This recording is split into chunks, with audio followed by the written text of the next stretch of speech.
신명기 11장 22절에서 28절 말씀 한 절씩 교도하고 마지막 절 같이 읽도록 하겠습니다. 너희가 만일 내가 너희에게 명하는 이 모든 명령을 잘 지켜 행하여 너희의 하나님 여호와를 사랑하고 그의 모든 도를 행하여 그에게 의지하면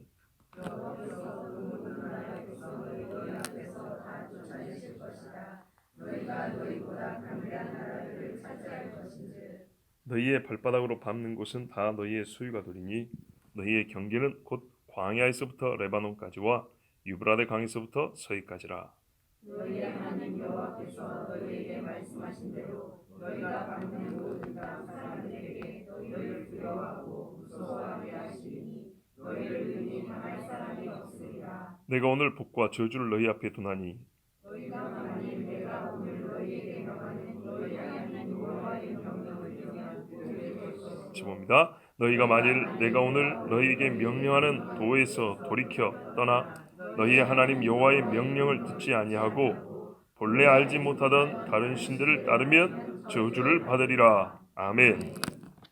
기도하겠습니다. 하나님 아버지, 오늘 이렇게 우리에게 시원한 말씀을 주셔서 감사합니다. 애매하거나 모호한 것도 아니고 둘러댄 것도 없고 직설적이며 단도직입적이며 인과관계가 분명하며 어린아이라도 알아들을 수 있는 말씀을 주셔서 감사합니다.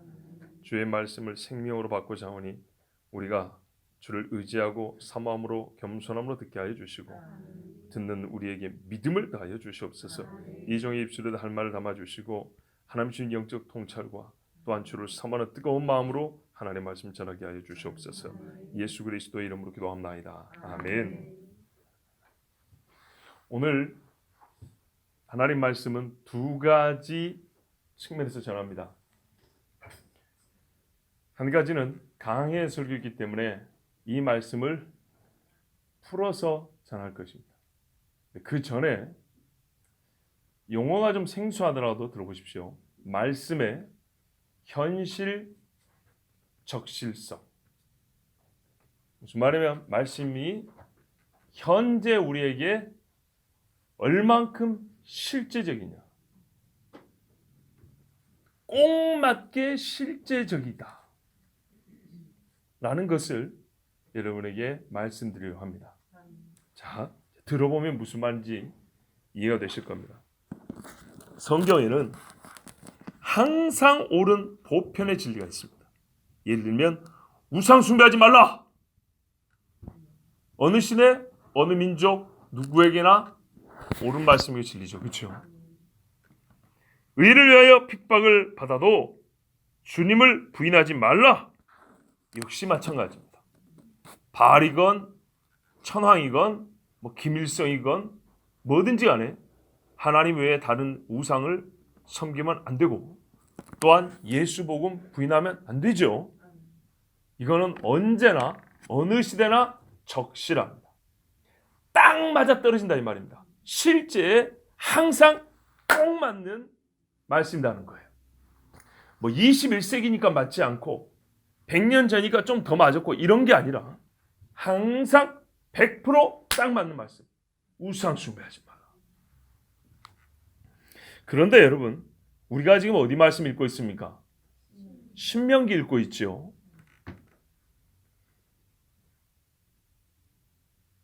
이스라엘조차도 반복하지 않는 정복전쟁입니다. 이스라엘이 전쟁을 많이 했는데 정복전쟁, 가나안 정복전쟁, 이스라엘이 합니까 지금? 안 하죠. 그 사람들이 지금 우리가 뒤에 안 읽었지만 에발산과 그리심산에 올라가서 율법 선포하고 듣고 합니까? 두 번 다시 안 합니다.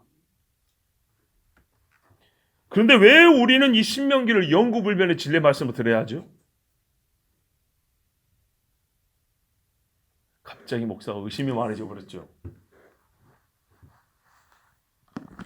왜 우리는 이 말씀을 듣고 무엇을 살아야 돼서 이 말씀을 자꾸 듣죠?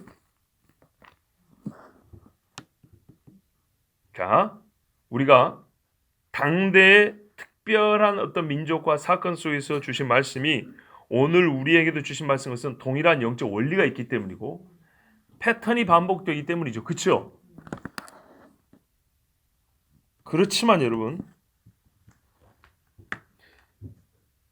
그것이 시대적 적합성, 현실에 딱 맞아떨어지는 적실성을 보장해 주는 건 아닙니다. 아직도 말 뜻이 잘 이해가 안 되시죠? 자, 보십시오. 우리 신명기 말씀의 경우 출애굽하고 40년 광야 생활하고 가나안에 들어가기 일보 직전인 사람들에게 가나안 땅에 들어가면 이러라 저라고 주신 말씀입니다. 자, 보세요. 이스라엘이 가나안에 들어갔을 때에 이렇게 해야 한다고 주신 말씀입니다. 여러분, 이스라엘입니까? 여러분, 혹시 약속의 땅 받고 사십니까 지금? 아니죠. 가나안과 같은 약속의 땅 받은 분 손 들어보세요. 약속의 땅은 오직 가나안뿐입니다. 잘 보세요. 아무리 현실 적합하게 이거를 해석하고 적용하고 싶어도 우리가 있는 곳은 서울이지 가나안 땅 아닙니다. 근본적으로 동일하지 않습니다. 그렇죠? 그래서 이런 것에 착안한 신학자들은 그때로 묶어버린 거예요, 성경을. 이해가 되십니까?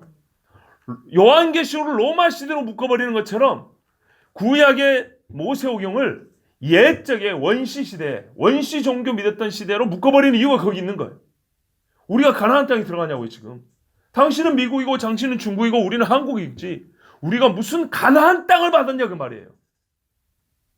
아니죠. 내가 땅을 한 평 샀다 할지라도 거기는 가나안은 아니에요. 하나님이 나보고 거기서 칼 들고 정복전쟁하라는 게 아니에요. 정복전쟁할 땅이 아닙니다. 젖과 꿀이 흐르는 땅이냐? 아니라고요. 약속의 땅은 오직 가나안 땅 거기뿐입니다. 정복을 위한 전쟁을 해라고 명한 땅도 거기뿐입니다. 이방 민족을 진멸하기까지 씨를 말려버리라고 책임과 사명을 준 땅과 민족도 이스라엘과 그때 가나안뿐입니다. 그렇지 않습니까? 우리가 설마 아무리 일본하고 전쟁을 하고 나중에 뭐 중국하고 전쟁을 한다 할지라도 여러분 씨를 말릴 정도로 그렇게 할 건 아니잖아요. 그죠? 아니에요, 우리는. 우리가 지금 가나안 땅을 향해 가고 있습니까? 아니, 의미적으로 말고 실제로. 우리에게 하나님께서 제2의 약속의 땅을 주셨습니까? 가나안 말고 또 다른 약속의 땅? 안 줬습니다. 우리 보고 정복전쟁 하라 그랬냐? 아닙니다. 우리 보고 사람 다 죽이라 그랬냐? 아닙니다. 정말 우리가 그런 전쟁 할 필요 없습니다. 그런데 도대체 왜 우리가 이 말씀을 듣고 은혜를 받아야 되죠? 은혜를 받는 걸 넘어서 이 말씀을 진리로 받아야 되죠? 이스라엘조차도 반복을 안 하는데.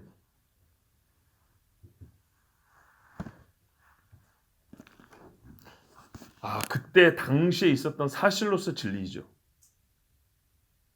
역사로서 실제 일어났던 일이고 어떤 시대에 이스라엘이라는 실제 존재했던 한 민족이 받았던 실제 명령이라는 점이 그것이 오늘 우리가 믿음을 결합하여 듣고 이스라엘 받았던 그 말씀을 우리가 듣고 따라야 할 이유인가요?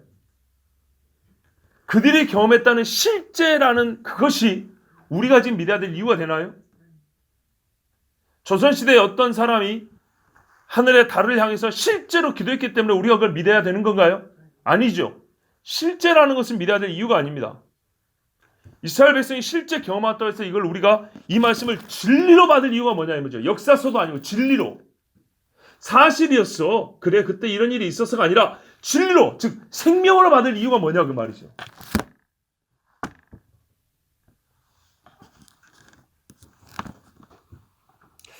자, 말씀을 무슨 뜻인가를 해석하고 이른바 은혜스럽게 적용하기는 어렵지 않습니다.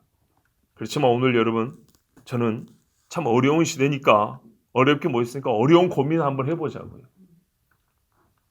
시대적 적실성이 없는, 그러니까 그때 그 시대와 지금하고 여러분 문화가 바뀌었다는 게 아니고 두 번 다시 반복되지 않는 명령이라고요.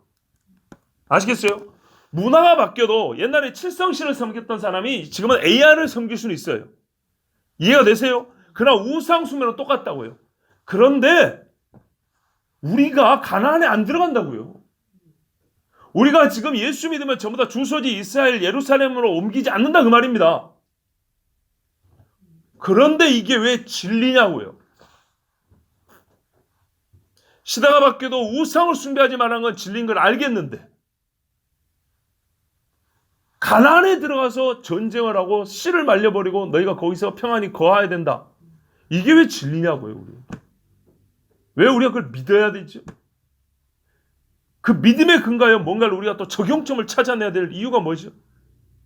진짜 말 그대로 그때 그 사건으로 묶여있는 이야기 아닙니까?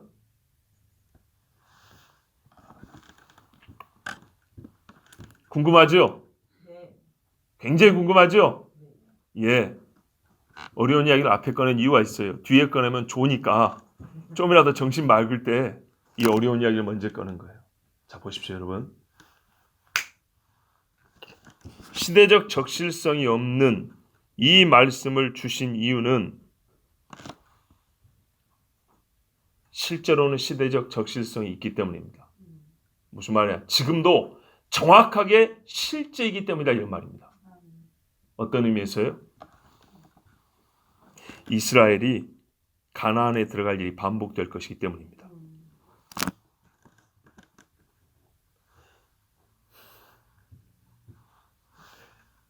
이스라엘이 가나안에 반복해서 들어간다고요. 출애굽하고 가나안 들어가고 바벨론 포로 생활하고 가나안 들어가고 로마에게 핍박을 당하고 흩은 다음에 다시 가나안에 들어가고 아직 이게 번쩍 안 합니까? 자 보세요. 신명기는 이스라엘이 약속의 백성이 약속의 땅에 들어가서 지켜야 될 말씀이라고요. 왜? 내가 선물로 준 이 땅에 들어가서 이 말씀을 지키면 그 말씀에 따른 결과가 나와. 그것이 곧 온 만방의 백성이 나 여호와가 살아있다라는 증거가 되는 거예요. 근데 이스라엘이라는 이 인간들이 말이죠. 기원전 1400년쯤에 출애굽을 해서 가나안에 들어갔다고요. 가나안에 들어갈 때 이 말씀을 줬는데 안 지켰어요. 그래서 저주를 받아서 죽임을 하고 흩어졌어요. 종살이를 했다고요. 그런데 하나님이 뭐라 하냐면 출애굽 때 하나님의 완전한 은혜로 가나안에 집어넣어 준 것처럼 바벨론에서 또 끄집어내서 또 집어넣었어요. 또 신명기가 적용이 되는 거예요. 또 지켜보는 거예요. 잘 지켰으면 어째 됐을까요? 아무 일 없었겠죠. 메시아 하려고 했겠죠. 이놈들이 또 신명기를 안 지켰어요. 그래서 어떻게 했어요? 하나님은 여전하고 동일하시기 때문에 정확하게 신명기 말씀 그대로 그때 그 당시에 또 심판하셨어요. 그래서 어떻게 해요? 아까 바벨론 했나요? 예. 로마에 넘겨버렸어요. 로마로 인해서 온 세상이 흩어져 버렸어요. 자, 근데 제 힘으로는 할 수 없는데 하나님이 출애굽 시키듯이 또 가나안에 집어넣었어요. 또 지킬 수 있도록 뭘? 신명기를. 지금도 또 신명기를 지키면 되는 거예요. 지금 또 신명기를 지키면 어떻게 될까요? 얘네들은 이제 예수를 만나게 됐어요. 신명기를 안 지키면 어떻게 되죠? 적그리스도를 섬기고 적그리스도 때문에 또 유대에 있는 자는 산으로 도망할지라고 도망갈 수밖에 없는 거예요. 뭔 말인지 아시겠어요? 시대적 적실성이 있어요. 왜? 이 말씀이 아까 잘 들으세요. 가나안에 들어가는 이스라엘에게 주신 말씀이라고요. 그런데 이스라엘이 가나안을 반복해서 들어가요. 어느 때까지? 종말 때까지. 오늘 우리는 직접 우리가 가나안에 들어간 게 아니라 이 말씀을 이스라엘에 주셨고 이 말씀을 여전히 이스라엘에게 하나님이 현재적으로 적용하고 계시는 것을 우리 눈이 본다 이 말이죠. 우리 귀로 듣는다 이 말이죠. 그러면 우리는 궁극적으로 뭐라는 거야? 내가 가나안으로 주소를 옮기는 게 아니라 하나님이 살아계시구나. 이스라엘 통하여 세상의 제사장 나라가 되게 하여 하나님을 알게 한다고 하나님의 영광을 보게 한다더니 여전히 신명기의 말씀을 이스라엘에게 주시고 그들이 지키느냐 안 지키느냐 지킴으로 복을 받고 지키지 않으면 저주를 받는 걸 통해서 우리가 아는 것은 뭐냐면요. 하나님이 이 신명기를 주신 하나님이 이스라엘에게 이 말씀을 주시고 가나안에 넣어주신 그 하나님이 살아계신 하나님이라는 것. 그래서 성경 전체가 실제로 하나님의 말씀이고 하나님은 1.1도 빠짐없이 다 성취하는 분이라는 것을 우리가 믿게 하기 때문에 이건 매우 현실적이고 오늘 지금 우리에게 필요한 말씀이라는 겁니다. 1차적으로 이스라엘이 기원전 1500년 정도에 시내산에서 모압 평지에서 신명기 받은 것처럼 걔들은요 쫓겨났다가 가나안에 들어올 때마다 다시 신명기를 받는다고 생각하면 돼요. 지금 이 사람들이 신명기를 다시 받은 지 70년 됐습니다. 다시 가나안에 들어옵니다. 그러면서 가나안에 들어와서 얘들이 지금 과연 하나님이 명하신 신명기를 지키고 있느냐 안 지키고 있느냐 하나님이 보고 계신 중입니다. 우리는 동일한 시대에 동일한 역사의 한 세대에서 보고 있는 겁니다. 아시겠죠? 예. 여호수아 당시에 이스라엘 백성이 신명기의 말씀을 가나안에서 지키냐 안 지켜 사사들이 살던 시대 지키냐 안 지켜 보는 것처럼 우리가 이방인으로서 같은 시대에 사는 이스라엘 사람들이 이 신명기의 말씀을 지금 현재 그 약속의 땅에서 어떻게 지키냐를 우리가 보고 있는 중입니다.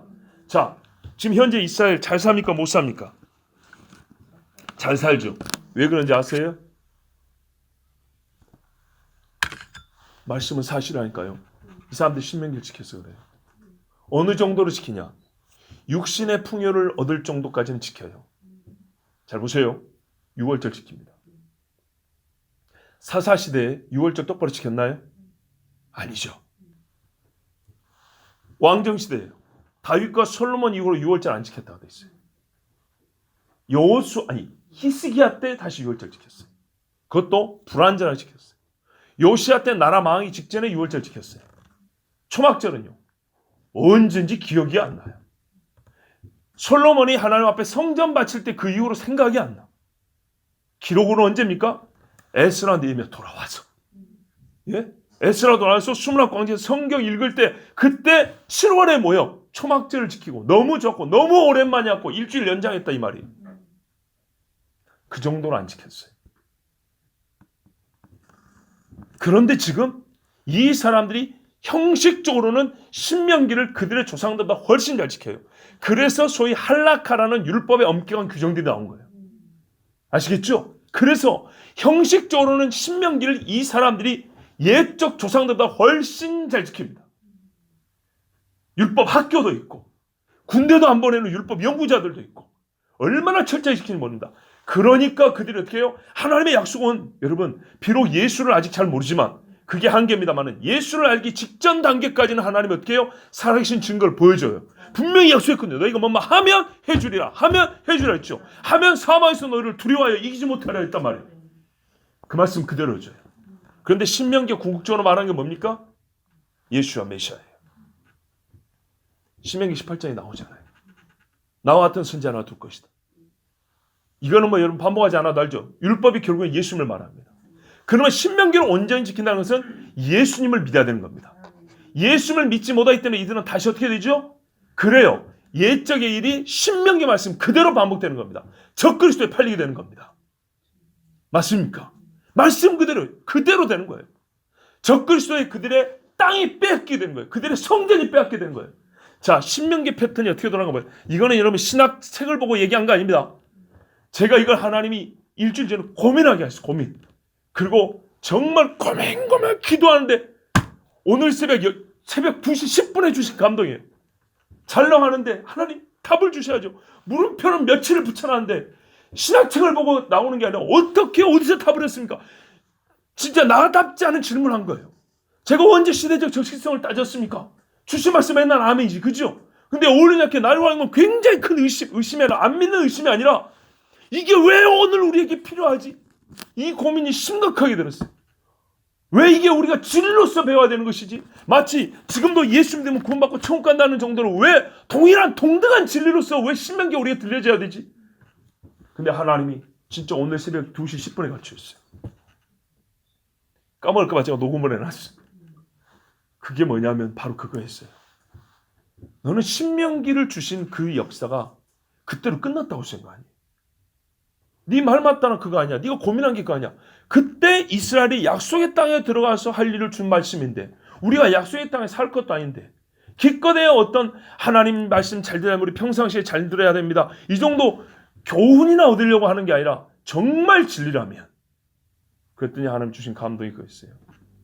이스라엘이 가나안에 몇 번 들어갔냐고. 네 눈에 보이지 않냐? 지금도 그들이 들어가 있지 않냐? 그들이 지금 복을 받은 것과 그들이 나중에 적그리스도 앞에 팔리는 이유가 뭐라고 생각하냐? 이게 재밌는 게 이겁니다. 가나안에 들어갔죠. 그런데요, 가나안 7족속이 아니라 희한한 족속이 하나 남았고 이스라엘을 끝까지 힘들게 합니다. 걔가 누굽니까? 블레셋입니다. 블레셋은 바다 건넌 해양족입니다. 가나안 7족속 아닙니다. 물론 가나안 7족속 중에도 다 못 쫓아서 남긴 적이 있었는데 걔들은 사실은 별로 중요하지 않아요. 힘이 별로 없어요. 근데 너무나 강한 힘으로 이스라엘을 끝까지 괴롭힌 족속이 가나안 땅 안에 있는, 밖에 아니라 가나안 땅 안에 있는 족속이 누굽니까? 블레셋입니다. 지금도 보세요. 누가 남아있습니까? 혈통적으로는 블레셋 후손이 하지만은 정치적으로는 자기들을 블레셋의 정체성을 가져서 팔레스티나 부르는 사람들이죠. 그들이 똑같이 남아있어요. 그리고 결국에 하나님의 말씀을 지키지 않았을 때 이스라엘이 최종적으로 뺏기는 게 뭡니까? 성전이에요, 성전. 성전이 무너지면서 나라가 망하는 거였어요. 그대로 반복이 됐습니다. 지금도 이들에게 신명기는 주어진 겁니다. 여전히 하나님의 말씀 그대로 주었습니다. 그래서 다시 한번요. 이들이 신명기를 최소한 형식으로나마 지난 세대들보다는 더 열심을 가지고 지키고 있기 때문에 그들의 육의 풍요는 분명히 받고 있어요. 그 땅의 보호는 받고 있어요. 하나님이 그랬잖아요. 옛날에 왕들이 세마포 옷을 입고 겸손하게 걷기만 해도 봐줬다니까요. 긍휼이 많으신 하나님이에요. 그런데 최종적으로는요. 신명기가 말하는 건 그게 끝이 아니고요. 예수 메시아가 끝이기 때문에 예수 메시아를 알게 하기 위하여 그들을 불환란에 던집니다. 역시 신명기 말씀에 불순종한 결과이기도 합니다. 그래서 그들이 나중에 성전을 적그리스도에 뺏깁니다. 그때에서요. 회개하고 돌아옵니다. 완전하게 이 말씀이 가리키고 있는 자기들의 메시아 구원자가 누군지 알고 돌아옵니다. 그러면 하나님은 어떻게 하죠? 바로 그 성전에서부터 회복을 시작합니다. 메시아가 성전으로 들어옵니다. 자, 시대적 적실성 100% 합치합니다. 그래서 신명기는 진리입니다. 우리로 하여금 이 말씀이 지금 현재 역사하고 있는 것을 하나님이 보게 하시고 우리로 하여금 하나님을 인정하며 찬양하게 하기 위해 하나님의 살아계심을 우리가 눈으로 보게 하시는 진짜 우리에게 현실 그대로 우리에게 적합하게 주신 말씀입니다. 자, 여러분 그 다음에 이제 우리가 여기서 조금 더 나가서 한번 생각해 볼까요? 이 현실 적실성, 적합성이라고 하는 것 실제로는 매우 적실하죠. 그 이유가 뭐냐면요. 창세기부터 주신 이 모세오경 같은 경우 특히 구약성경 전체를 보면 기본적으로는 하나님의 말씀으로서 1.1억도 떨어지지 않고 영원하죠. 그렇기 때문에 그 영원성에 의해서 시간과 시대를 불문하고 적실합니다. 두 번째는 창세기부터 주신 이 말씀이 기본적으로 말이죠. 오늘 우리가 가지는 신앙의 토대이기 때문입니다. 그것들이 없으면 오늘 우리는 신앙 자체를 형성할 수가 없습니다. 어느 시대나 신앙의 토대와 근거가 되기 때문에 적실합니다. 세 번째는요. 예언서뿐만 아니라 구약 전체에 예언이 없는 말씀이 하나도 없습니다. 예언은 장래를 현재로 하여 이루어지는 거죠. 그렇죠? 창세기에서 예언된 말씀은 장래인 우리 세대에 이루어집니다. 우리 세대에 이루어질 때 우리는 현재로 받지요. 그렇죠? 현재로 이루어지는 그 세대에게 그 말씀들은 적실합니다. 그리고 의미적 차원을 넘어서서 우리 신명기 말씀과 같이 동일한 구조와 똑같은 사건이 패턴이 아니고요. 똑같은 사건이 실제로 반복되기 때문입니다. 그래서 적실합니다. 자, 여기까지 여러분 이거는 우리가 성경에 대하여 그 신빙성 뿐만 아니라 성경의 권위를 우리가 갖기 위하여 또한 하나님의 말씀의 진리됨을 알고 믿고 따르기 위하여서 제가 여러분이 전해드리는 말씀입니다. 자, 이제 본문을 보겠습니다. 너희가 만일 내가 너희에게 명하는 이 모든 명령을 잘 지켜 행하며 너희 하나님 여호와를 사랑하고 그의 모든 도를 행하여 그에게 의지하면 그랬습니다. 여기서 보시면 짝을 이루는 말이 있습니다. 기본적으로 하나님의 말씀 명령입니다. 협의가 아닙니다. 명령을 잘 지켜 행하여 너희 하나님 여호와를 사랑하고 행하여 사랑하고 행함과 사랑이 하나입니다. 그 다음에 도를 행하여 의지하며 도를 행함과 의지함이 하나입니다. 그런데 명령을 행하는 것과 도를 행하는 것이 같은 말의 반복이죠. 같은 말의 다른 표현입니다. 그렇다면 하나님을 사랑하는 것과 의지하는 것이 역시 하나입니다. 하나님을 사랑하는 사람들은요, 하나님께 무엇을 해드릴까를 생각하기도 하지만 그 전에 우리의 연약함을 알기 때문에 하나님을 훨씬 의지합니다. 예, 아주 어린아이 같은 표현을 할까요? 달랏소리 많이 하는 사람이 솔직히 하나님 많이 사랑하는 사람이에요. 이거 해주세요, 저거 해주세요. 자, 이렇게 하면 하나님이 어떻게 하냐? 그 모든 나라 백성, 가나안에 있는 백성을 너희 앞에서 쫓아내신다 했어요. 이와 같은 증거가 있는 자들에게 하나님께서는 이스라엘, 우리의 힘으로 할 수 없는 적을 이기게 하시고 밟을 수 없는 땅을 밟게 하신답니다. 어떤 이는 이 같은 약속을 실제로 받아서 누린 자들이 있어요. 지금의 이스라엘도 그렇고 이제 이거를 우리의 모든 신앙인에게 적용을 한다면 우리 역시 마찬가지예요. 너희 하나님 여호와께서 너희에게 말씀한 대로 밟는 땅, 그 땅의 사람들이 너희를 두려워하고 무서워하게 하리라. 너희 능히 당할 사람이 없으라 그랬어요. 희한하게도 객관적으로 외형적으로 볼 때는 이스라엘을 두려워할 이유가 없는데도 불구하고 그 마음에 두려운 마음을 주어서 이스라엘을 대적하지 못하게 한답니다. 대표적인 예가 어디죠? 그래요. 야곱의 이야기죠. 야곱의 두 아들 시몬과 레위가 세겜 사람들을 다 쳐 죽여서 가나안의 피냄새를 날리게 됐는데 그때 세겜 그 주변 사람들이 야곱의 집을 공개하지 못한 것은 하나님께 사방에 두려움을 줬기 때문이라고 그랬어요.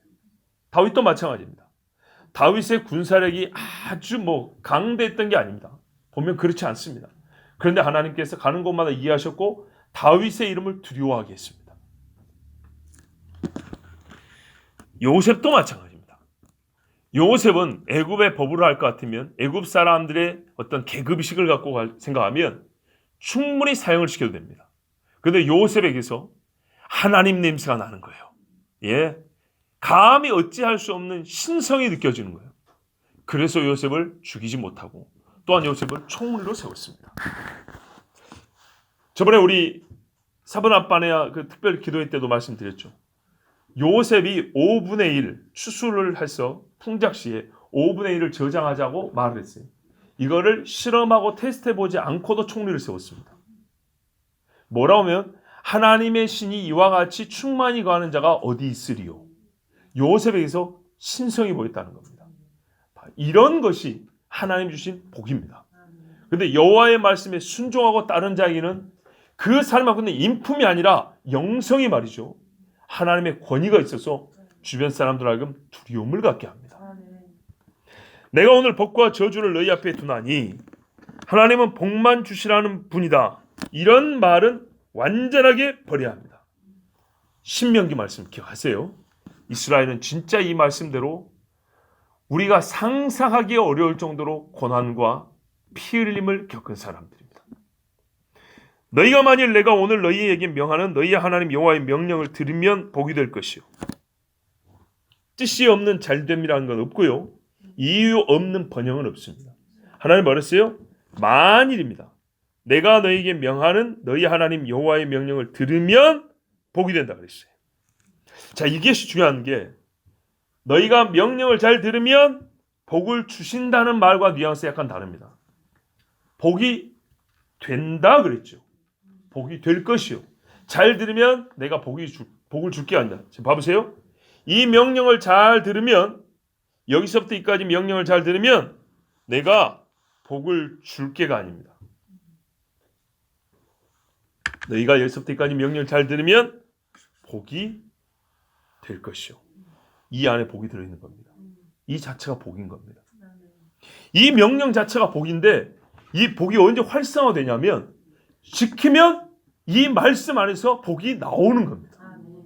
이게 신명기 말씀이고 이게 하나님 말씀입니다. 실제로 이거는 살아보면 알아요. 정말로. 명령이 복의 근원으로서 내부적으로 필연적으로 인과성을 갖고 있다는 겁니다.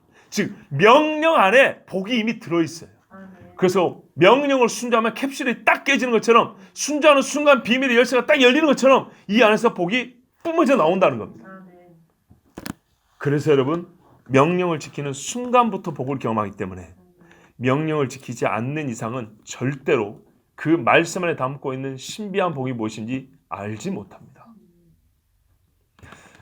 너희가 만일 내가 오늘 너희에게 명령하는 도에서 돌이켜 떠나 너희의 하나님 여호와의 명령을 듣지 아니하고 본래 알지 못하던 다른 신들을 따르면 저주를 받으리라. 명령하는 도에서 떠나면 귀신을 섬기게 되구만요. 역시 하나님의 판단을 인정하십시오. 사람은 반드시 귀신을 따르게 되어 있습니다. 재밌지 않습니까? 한 70년대 80년대 어설프게 과학이 발전할 때 이 과학시대에 무슨 귀신이 있고 무슨 신이 있냐 그러더라고요. 무슨 영혼을 얘기하냐고. 근데 요즘에는요 없는 영혼도 만들어내겠다고 가상공간에서 신을 막 만들어내죠. 결국 사람은 귀신을 못 넘어갑니다. 마귀의 형상을 만들고자 합니다. 마귀가 어찌 생긴지 아세요?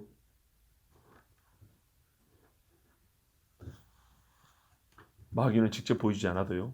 마귀의 신에 감동된 사람들에게 펜을 쥐어주면요. 꼭 마귀 모양 그려내게 합니다. 거의 비슷하게 그립니다. 생각을 해보세요. 마귀가 자기 숭배를 받고 싶어요. 마귀는 자기 형상을 세우고 싶어요. 그런 뜻을 갖고 있어요. 그래서 자기가 감동된 사람한테 펜을 줬더니 다른 모습을 그리라고 할까요? 아닙니다. 소위 사탄교를 숭배하는 사람들이 있어요. 그들이 만들어놓은 우상들 모양 봐보세요. 어떻게 생겼는가. 거의 똑같게 돼 있어요. 나라와 시대 불문하고. 예, 마귀는 그렇게 생겼어요. 그런데 걔가요. 하나님 앞에 나올 때는요. 그 뿔이 꺾이고 어떻게 보이는지 아십니까? 배로 기어댕겨요. 뱀으로. 하나님 앞에 설 때는 초라하고 아주 비참한 지경으로 이러고 꼼지락대고 댕겨요. 미천한 사람들 앞에, 죄인들 앞에서는요, 뿔이 이만하고요, 대가리가 이만하고 위에서 내려오면 소리를 지르는 그런 모습인데요. 하나님 앞에서는 이 손다리 모든 게 들어가고요, 이렇게 기대긴다고요. 이게 뱀이 받은 저주예요. 이게 마귀가 받은 저주라고요. 자, 하나님의 명령을 따르면 반드시 우리는 신들을 따른다 그랬습니다. 마음이 귀신을 따라갑니다. 그래서 여러분, 신약에도 보면 뭐라 되어 있어요? 말세에 사람들이 귀신의 가르침을 따라 믿음에서 떠나 그랬어요. 이스라엘이 불순종 시에 더욱 큰 저주를 받는 이유가 28절에 나와 있는데 본래 알지 못하던 다른 신들을 따르기 때문입니다. 자, 본래 귀신을 섬기던 사람이 또 다른 종류의 귀신을 섬기는 것은 죄이긴 하지만 큰 죄라고, 덧붙여진 큰 죄라고 보기는 어렵죠. 그런데 태어나 보니까 이스라엘 사람이고 하나님이 약속한 땅에 태어났어요. 그리고 하나님이 우리를 사랑한다는 강력한 증거로 도배가 되어 있는 상태로 살고 있어요. 그런데 본래 알지 못하던, 하나님 외에는 알지 못했는데 어느 때부터인가 알게 된 귀신을 섬긴다. 그래서 이 이스라엘의 죄는 훨씬 더 크고 벌이 큰 겁니다. 예수님이 그랬죠. 차라리 안 났으면 나을 뻔하고 모르면 덜 맞을 텐데. 자, 여러분, 하나님의 구원을 받고 도리어 세상의 향락과 육신의 정욕에 빠져 귀신의 가르침을 따르고 마음을 귀신에게 빼앗기면 그 죄가 훨씬 큽니다. 베드로후서 2장 20절 21절에 만일 저희가 우리 주 되신 구주 예수 그리스도를 알므로 세상의 더러움을 피한 후에 다시 그 중에 얽매이고 지면 그 나중 형편이 처음보다 더 심하리니 돌아오기도 어려워요. 죄도 크지만 돌아오기도 어려워요. 형편이 가지고 있는 힘 자체가 완전히 떨어져 버려요. 의의 도를 안 후에 받은 거룩한 명령을 저버리는 것보다 알지 못하는 것이 도리어 저희에게 나으니라 그랬습니다. 마태복음 12장 45절에서 이에 가서 저보다 더 악한 귀신 7을 데리고 들어가서 보세요. 형편이 더 안 좋다 그랬죠. 이렇게 되는 거예요. 귀신 때문에 형편이 안 좋아지는 거예요. 먹고 사는 이야기 아니에요. 성경에 말하는 형편은. 귀신 7을 데리고 들어가서 거하니 거기서 눌러 앉아버리니 그 사람의 나중 형편이 전보다 더욱 심하게 되느니라. 이 악한 세대가 또한 이렇게 되리라. 보세요. 그래서 마태복음 현실 적실성이 있어요. 이 악한 세대 이거는 항상 그래요. 하나님께서 더러운 영을 쫓아주시고 예수 믿게 해줬는데 다시 새 사람하면 어떻게 된다고요? 7 귀신 들어와서 이 안에 또아리를 틀고 산다고요. 뱀이 이렇게 있는 게 아니고요. 팔목을 감고 뼈를 으스러뜨리듯이 힘을 줘서 영혼을 감고 있다고요. 그러니까 형편이 더 심각해지는 겁니다. 여러분, 신명기 말씀은요. 성경의 여러 말씀들 중에 가장 단순하고요. 말씀 자체가 긴 문장이 아니죠. 짤막짤막이에요. 단순하지만 지시사항이 분명합니다. 그리고 반복됨으로 잊지 않게 해주시는 말씀입니다. 마치 하나님이 우리의 눈을 똑바로 쳐다보고 하는 말씀 같아요. 신의 산도 마찬가지고요. 어디를 볼지 몰라서 소리는 나는데 어디를 볼지 몰라서 두리번거리는 그런 나에게 말이죠. 똑바로 봐 하면서 내 눈을 봐 하면서 주시는 말씀 같아요. 저 멀리서부터 달려온 바람이 귀 옆을 지나가는 것이 아니라요. 지나가다가 직각으로 꺾어서 귀로 들어오는 것 같은 말씀이 신명기예요. 사실 이 말씀을 통으로 읽어야 돼요. 모세 120살 먹은 양반이 이걸 하루에 한 번에 읽어줬어요. 한 번에 읽을 때 듣는 그 감동이 있어요. 근데 저는 여러분이 그 감동은 줄 수가 없어요. 구절구절 나눠서 뜻을 풀이함으로써 깨닫는 감동은 있지만 이 말씀 통째로 한 방에 들려지는 감동은 제가 줄 수가 없어요. 그것은 여러분이 처음부터 끝까지 단숨에 읽을 때 얻을 수 있는 감동이에요. 그 단숨에 주신 말씀이기 때문에 그 단숨에 주신 것을 우리가 전제하고 해드린 말씀이에요. 이렇게 짤막짤막 하는 게 아니고 단숨에 주시는 말씀은 정말 큰 바람이 저에서부터 세차게 산을 말이죠. 먼지를 일으키고 숲을 말이죠. 갈고 오다가 나를 스쳐 지나간 것이 아니라 여기서 갑자기 직각으로 꺾어서 내 귀로 팍 파고드는 것 같은 이게 신명기 말씀. 정말 이런 말씀 한번 듣고 싶어요. 마음이 복잡하고 뜻이 정해지지 않고 하나님 앞에 뭔가 불안하고 할 때는 다른 것이 아니라 사실 이와 같은 긴 설교가 아니라 하나님 말씀을 저 산꼭대기에서 광야에서 아무도 없는 곳에 혼자서 한 권을 통으로 한번 읽어보는 거예요. 그러면 그 바닷물 소리, 산에 부는 산바람 소리가 아니라 하나님의 말씀이 그 소리보다 더 크게 귀로 파고들어서 내 중심을 울리는 것을 경험하게 될 겁니다. 정말 저도 개인적으로 이렇게 하나님의 말씀을 읽고 싶고 듣고 싶어요. 고향에 가서 그 바위에 서서 소리내서 바다야 들으라 하늘과 같이 노래하지 않으면서 하나님 말씀 빡 펴가지고 큰 소리로 낭독하고 싶어요. 여러분 상상만 해도 정말 상상만 해도 뭔가 은혜가 되지 않습니까? 신명기는 원래 그렇게 되는 거예요. 산 밑에 사람들 보고 산 꼭대기에서 울리도록 외쳐주는 말씀. 여러분 말씀의 내용도 중요하지만요. 주시는 환경과 배경도 굉장히 중요합니다. 예수님이 왜 언덕 위에서 산상에서 말씀이시고 어떤 데는 배 위에서 말씀을 주십니까? 그 자리가 좋기 때문에. 어떤 경우는 성전에서 설교를 하십니다. 왜 하나님이 에발산과 그리스산 사이에 사람들을 모아놓고 세워놓고 이 말씀을 외치라 그럽니까? 거기에 서서 들어야 이 말씀이 훨씬 더 옳게 들려지기 때문에 우리의 인간의 이 심정에는 말이죠. 그렇게 들어야 이 말씀이 울리기 때문이에요. 이 좁은 공간에서 몇 절씩 나눠가지고 시간 간다고 해가지고 좁은 데서 들을 게 아니고 원래는 통으로 들어야 되는 거예요. 자, 여러분 하나님의 말씀이 사방을 가득 채우고 주의 음성 외에는 아무것도 들리지 않는 곳에 서보고 싶지 않습니까? 우리가 어둠이 느껴질 정도라면 보일 정도로 말씀을 듣고 싶지 않습니까? 지금은 그래야 됩니다. 그래서 저는 여러분에게 신명기를 더욱 묵상하기를 권합니다. 광야가 됐든 산이 됐든 바다가 됐든 어디든 홀로 가서 이 신명기를 묵상해 보세요. 보일 정도로 들리는 말씀, 느껴질 정도로 파고드는 말씀을 경험할 것입니다. 특별히 이 말씀의 요지는 항상 똑같습니다. 지켜라. 그러면 살리라. 순종하라. 그러면 복받으리라. 순종하지 아니하고 너희가 배역하면 죽으리라, 흩어지리라, 망하리라. 이게 하나님의 말씀이죠. 그러면 이 말씀은 언제부터 지키라고 주신 말씀입니까? 듣는 즉시입니다. 제가 여러분에게 비교할 수 있는 이야기를 하나 해드리겠습니다. 38년 된 중풍병자가 있습니다. 아니 40년도 좋고 50년도 좋고 평생 중풍병자로 산 사람이 있습니다. 우리가 중풍병자면 일어나지 못한 것만 생각하는데요. 현실적으로 생각해 보세요. 항상 사실적으로 생각하면 훨씬 은혜가 커요. 다리가 엄지손가락만큼 가늡니다. 근육이 없습니다. 근육을 만들 기회도 없고요. 신경이 살아있지 않기 때문에 근육이 형성되지 않습니다. 겨우 피만 통합니다. 감각도 없습니다. 동의하십니까? 중풍병자였습니다. 평생에 앉아 있습니다. 오만 대 베겨가지고 겨우 욕창이나 면할 정도입니다. 땅에 오래 뱄으면 살이 어떻게 되죠? 새까매집니다. 관절 부분 엉덩이 뼈밖에 없는 데 새까맣고 있습니다.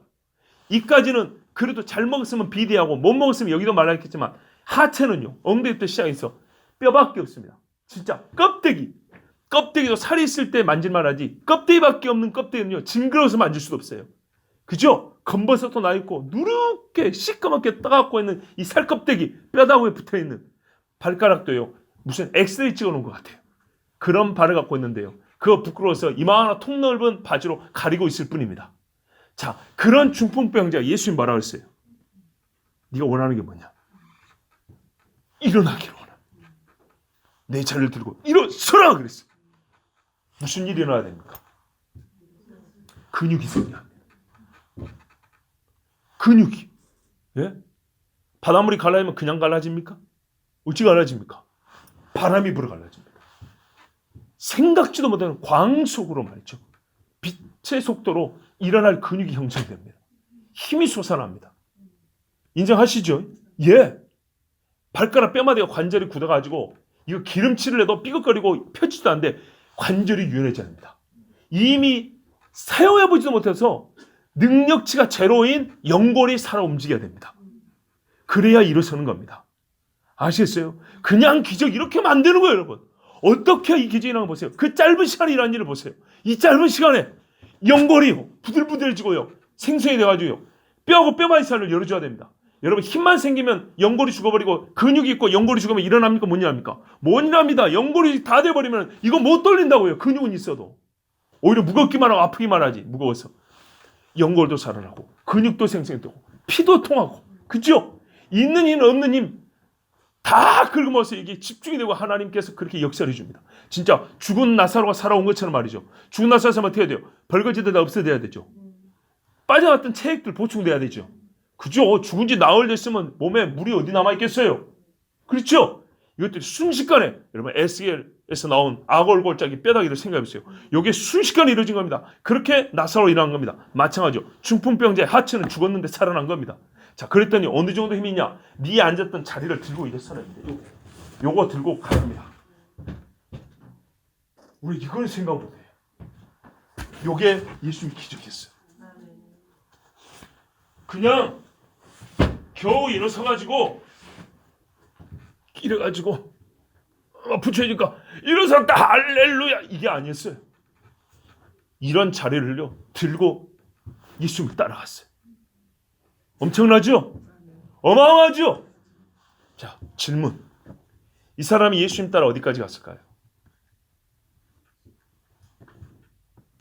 어디까지 갔을까요? 연마을까지 따라갔을까요? 복음서에는 예수를 따른 일화가 두 가지가 기록되어 있습니다. 잘 보세요. 이 사람이 이 안장 들고 어디까지 따라갔겠냐고요. 그 마을 벗어났겠습니까? 산까지 들고 따라갔을까요? 광야까지 갔을까요? 언제까지 따라갔을까요? 오늘 하루 종일 따라다녔을까요? 내일도? 모레도? 1년 후에도요? 아니요. 그날 기뻐서 뛰고 몇 시간 따라다니고 이분이 나를 고쳤다 하고 예수님 안녕히 가십시오 했어요. 자, 그 다음에 바로 연결된 사건들이 있어요. 예수님이 길을 가다가 세관을 지나가는데 요즘부터 세무소예요. 세무소. 근데 예수님이 세금내로 들어가진 않고 지나가는데 그 앞에서 세금을 걷고 뭔가 세무 행정을 보는 공무원이 있었어요. 로마의 공무원일 수도 있고 유대의 헤롯 공무원일 수도 있어요. 어쨌거나 유대에서 나온 세금이 결국은 로마로 가기 때문에 우리가 그냥 쉽게 로마의 공무원이라 하자고요. 자, 로마의 공무원이 세무서 앞에 앉아가지고 일을 보고 있는데 예수님이 지나갑니다. 지나가다가 뭐라고 말합니까? 나를 따르라 그랬어요. 레위 마태 이야기입니다. 그런데 이 양반이 어떻게 했죠? 그 자리에서 버리고 따랐다 이렇게 돼 있어요. 여기 공무원 안 계시네. 공무원이다 아니다 어떤 직장이 좋아요. 당대 로마의 세무 공무원이면 얼마나 진짜 귀한 직장입니까? 그죠? 사직서를 내서 사표 처리도 안 됐어요. 그러든지 말든지 나에게 어떤 불이익을 주든지 말든지 그 자리에서 일어나 버렸어요. 그 자리에서. 예수님이 보고 뭐라 하냐면 나를 따랐어요. 뭐 보여줬습니까? 아니요. 그냥 눈을 맞췄을 뿐이에요. 눈 마주치고 네가 나를 따르라 했더니 그 자리에서 책상에 보고 모든 것을 그냥 딱 놓고 가져가고 상의 안 했어요. 그 좋은 직장을 버리네 마네 어떠네 이런 이야기 일체 없이 그냥 그 자리에서 놓고 일어나서 예수님 따랐어요. 어디까지 따랐습니까? 그 도시 경계 안까지 따랐습니까? 오늘만 따랐습니까? 아니죠. 야고보 요한 그 사람 전 재산이에요. 그죠? 아버지와 배와 그물을 놓고 그 자리에 일어나고 주를 따르느라고 되어 있습니다. 물론 그들이 훈련과 연단에 관계 있지만 자 따름의 질을 얘기하는 겁니다. 우리가 제자도에 관한 책들 많이 나옵니다. 어렵지 않아요. 제자도를 우리나라 말로 하면 따름이라는 건 따름. 성경에 뭘 보여준 거 보세요. 자, 이 레위나 야고보나 요한 같은 사람은 기적이 아니었어요. 예수님이 딱 마주치고 주님이 나를 따르라는 그 한마디였어요. 오히려 기적이 없었어요. 그죠? 큰 가르침도 없었어요. 그런데 주님을 마주하자마자 따르라 하니까 모든 것을 그 즉시로 따르냐 이렇게 됐다고요. 그 즉시로 따르니라. 이 따르면요. 중풍병자이라고 눈뜬 자가 눈을 떠가지고 좋다고 할렐루야 하고 막 따르다가 이제 집에 가서 밥 먹으려는데 예수님 또 봐요. 다음에 오시면 들르세요. 이런 따름이 아니었어요. 이거는 자기의 육체의 나면 그분들이 근다고 예수님 안 믿었다는 얘기는 아니에요. 신앙생활 했겠죠. 그러나 제자로서 따르면 달랐다고 말이에요. 여러분 그러면 아까 중풍병자이라는 기적하고 레위가 세관에서 자기의 모든 것을 다 놓고 그 즉시로 예수님을 따른 거하고 어느 게 더 큰 기적입니까? 현실 적실성에 보니까 여러분 한번 현실적으로 생각해 보세요. 이런 경우는 말이죠. 예수님 밥 한 끼 대접하고 선물 하나 사드리고 해년마다 이 동네 들을 때마다 우리 집 모셔서 잔치하면 돼요. 그 정도 해줄 수 있죠. 빚을 내서 해줄 수 있죠. 중풍병자 일어났는데 근데 그것도 사실 오래 못 갚디다마는 한다면 그렇게 할 수 있어요. 그런데요. 이 따름은 달라요. 예수님을 위해서 내가 잔치는 못 해줘. 예수님을 위해서 내가 옷은 못 사줘. 근데 어떻게 해요? 예수님 계신 곳에 나 있어. 이게 성경만한 따름이에요. 근데 보세요. 이게 신명기적이라는 거예요. 신학적인 표현으로 신명기적이라고 말하는 게 아니에요. 하나님은 항상 이렇게 명령을 주신다는 거예요. 항상 말씀을 주시면 그 즉시로 마치 예수님이 따르라 하자 모든 것을 놓고 따른 것처럼 신명기 말씀 그렇게 들어야 되는 거예요. 그리고 가나안에 들어가면 온갖 것이 널려있다고 그랬어요. 짓지 않은 집도 있고 파지 아니한 샘물도 있고 내가 일구지 않은 밭도 과수원도 있다고 그랬어요. 다 내 거래요. 그런데요 말하자면 그 좋은 것들이 다 있지만 네가 나를 따르라면 그것들을 다 버리고 예수님 편에 있는 하나님 편에 있는 그 결단을 내라 이 말입니다. 항상 이제부터 영원히 이게 하나님 말씀이었어요. 근데 실제로 그 사람들이 예수님이 제자라고 부르더라고요. 실제로 그렇게 신의 산에서 들은 말씀을 들었던 여호수아 갈렙 같으니까 말은 그거예요. 구약의 여호수아 갈렙이 있으면 신약의 12제자가 있는 거예요. 이런 사람을 참 그리스도인 하나님의 백성 그리스도의 제자라고 불러요. 신명기 말씀은요 현실 적질성이 있어요. 오늘 우리에게 예수님이 지나가면서 이 말씀 드려요. 사람이 떡으로만 사는 것이 아니고 하나님의 입에서 나오는 모든 말씀을 살 것이라. 그러니까는 놓고 일어나는 거예요. 예? 온전히 내 하나님께만 경배하라 하였느니라 하면은 우상 버리고 그 즉시로 나오는 거예요. 내 하나님을 시험하지 말라 하였느니라. 그러면 아무리 그럴 때도 하나님 말씀에 아멘 하는 거예요. 이게 성경에 말하는 신명기를 들은 사람이에요. 하나님이 이처럼 변화된 이스라엘을 기다리고 계세요. 그런데 이들이 성경에 예언이 어떻게 되어 있습니까? 그러나 끝내는 이들이 마지막 참 쓰라린 채찍을 맞기 전까지 깨닫지 못한다고 되어 있어요. 그래서 우리는 지금도 신명기의 말씀이 주어지고 있는 현재와 성취되고 있는 현재를 살고 있는 것입니다. 그리고 이 말씀을 저기 아니라 우리에게 똑같이 말씀하는 겁니다. 너희 사방에 어떤 환경적 변화가 있고 무슨 유익한 것이 있고 너희가 가진 무엇이라도 예수님이 말씀을 주시면서 나를 따르라면 그 즉시로 이걸 놓고 바로 주님 앞에 중풍병자가 하루 찬양하고 집에 머무는 것이 아니라 일생의 주님 앞에 내 삶을, 내 정체성을, 내 발걸음을, 내 인생의 목적과 비전을 완전히 바꿔버린 것처럼 주님 옆에 딱 붙어있는 주님과 결합된 사람. 이것이 바로 오늘 신명기를 통하여 우리에게 주신 말씀입니다. 그런데요, 이런 말씀이 때문에 애매하게 주지 않는 거예요. 너 따라올려? 너 나한테 오면 이거저거 좋은데 어떻게 할래? 한번 좀 생각해 보지 않겠니? 이런 말씀이 없는 거예요.